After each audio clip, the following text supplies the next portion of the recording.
I wanted to get up and get a coffee, but I can't now. Chart of the moment right now is backwards because I'm facing north. That's north. Behind me is the moon in the sky all alone. Okay, I'm going to show you what I do. This is what I did when I first learned astrology as a teenager. What happened was I read Linda Goodman's Love Signs one hectic night where I didn't sleep for about a week. I'll just leave the story at that.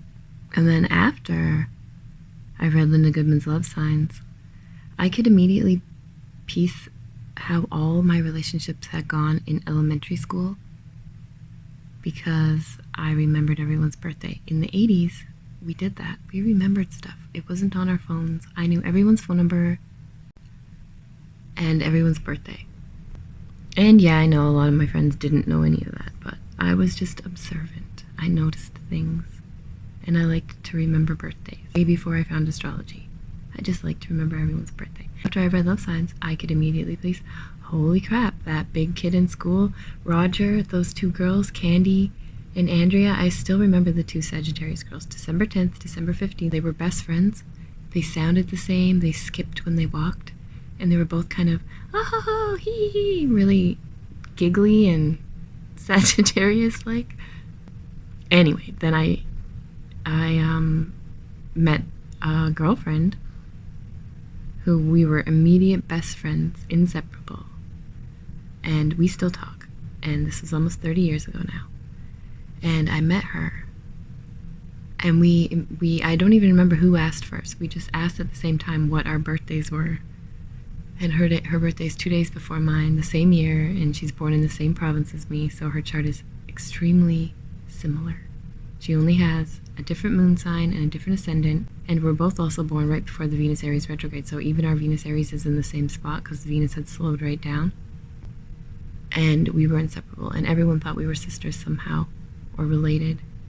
We would finish each other's sentences within the first few weeks of hanging out. We had so much in common. We could just read each other's minds. Anyways, my long stories. Yes, I am a disseminating moon. I'm a storyteller. So this is what we did before the internet. We got the book called The Only Astrology Book You'll Ever Need. And there's a short ephemeris in the back of that book.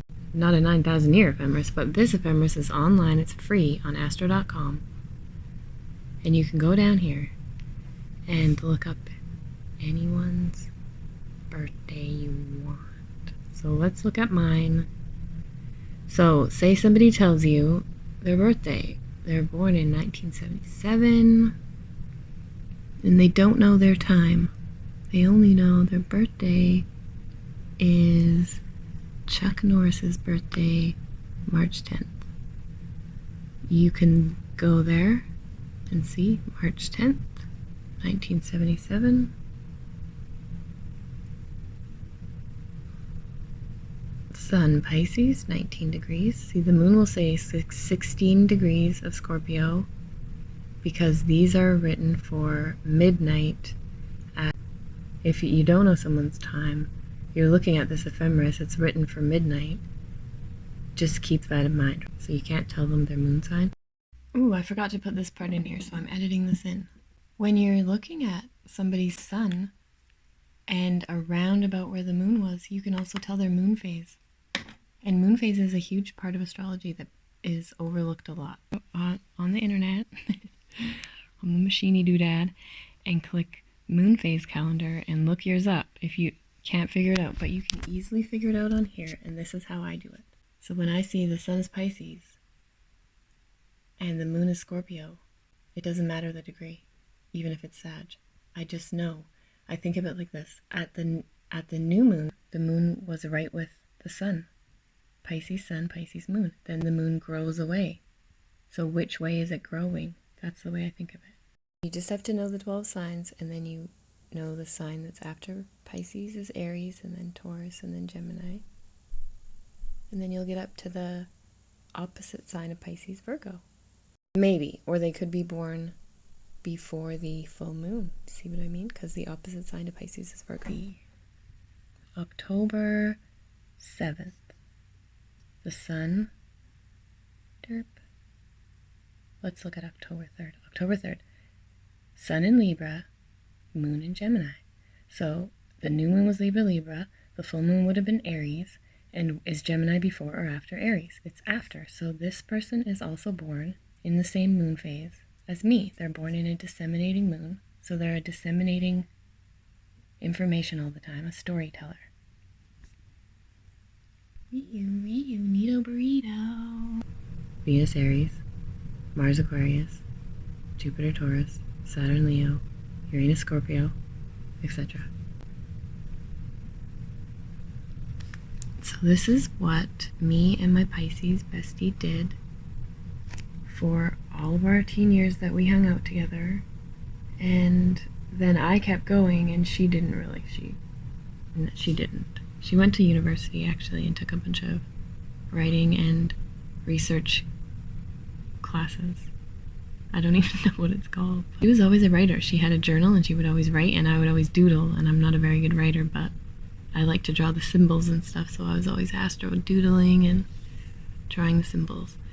And what we did is ask everyone's birthday, and then we would look in the ephemeris and we would know, and then we would write the list, the symbol for the sun, and then sun, Aquarius, and we would write everyone's name and then their sun, moon, Mercury, Venus, Mars, Jupiter, Saturn.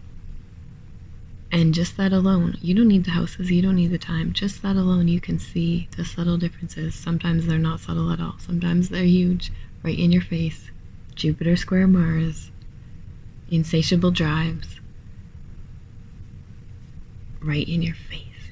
So yeah, you can see a lot. The aspects, that sounds really tricky, and people might think you need to have the chart with the ascendant and everything, but you don't. You can see, once you understand the aspects are just easy math in a 360 circle. You can see them here too. So Venus 23 Aries and Mars 22 Aquarius, those are sextile. So I have Venus sextile Mars. And these don't move fast. Like, these are accurate enough that you can do this. So I can see my aspects too. I can see people's aspects with no time. You can see a lot. I mean, even just the fact that I'm a Pisces with Venus and Aries, it gives me a sort of scary edge. Which, yeah, of course, I even have red hair. And people used to say redheads have bad tempers. I got bullied for having red hair, which gave me a shitty temper because I eventually snapped and I started to fight back, and then I would bully other kids because that's what was done to me. That's what I learned. And I was learning that at home too. You can see all of that when you see when you have the exact time, because then you can see that I have moon square Mars, Mars square Jupiter. And moon is our childhood, the way we're raised. So when you have a moon square Mars or a moon opposite Mars, that's your nurturing and war. You had upsets happening. So you have a parent who was having temper issues, or you experienced that, you saw that a lot with your parents, with your grandparents, with the adults that were around. It can be men, but it doesn't have to be. Sometimes it's the woman who's Marsier. That's Mars. So if you have a mom who has Aries or a strong Mars, you had a Marsy mom. That makes sense. You had Mars in your nurturing. So people who had a Marsy nurturing and will think about their childhood and remember fighting and stuff. Mars. Mars. Aries. Mars, Aries, anything strong with Mars. So it doesn't even have to have Aries. You can know someone with no Aries at all, and they will have the same things. You'll be watching somebody rage at someone else and think, I know beginner astrologers do this all the time. They'll be looking at a fight, and think, are you an Aries? Because, they just see this one expression that's coming out of this person at this one time. And it's this rage and blah, blah. So then they'll think, are you an Aries? But that's just, it could be that they're just a moon square Marsy person or Mars square Jupiter person. They just have a strong Mars aspect. So they have this Marsy explosion personality and they have no Aries at all.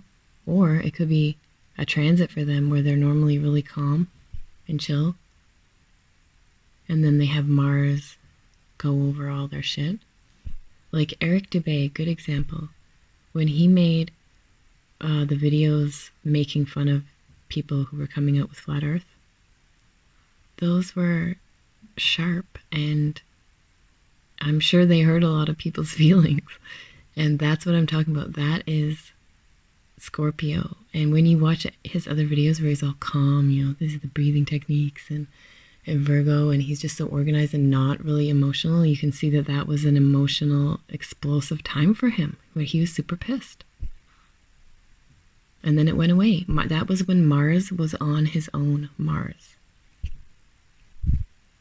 So that's what Mars does. It will bring some sort of peak of a fight, the fighting spirit, being a warrior, whatever it is.